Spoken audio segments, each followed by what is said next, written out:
This is the Hothouse, the home of more music in Morecambe.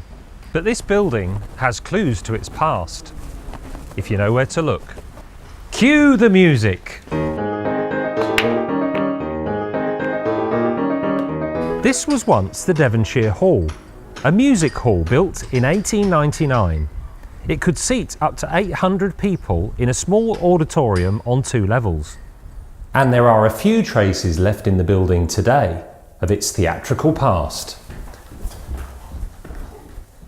The building was later a shop and a paint factory before more music moved in 1996. In the 1930s it became a snooker and billiards hall known as the Dev.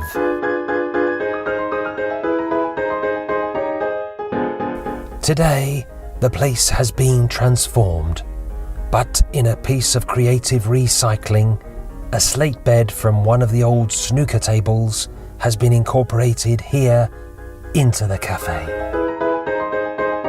The perfect place to enjoy a break.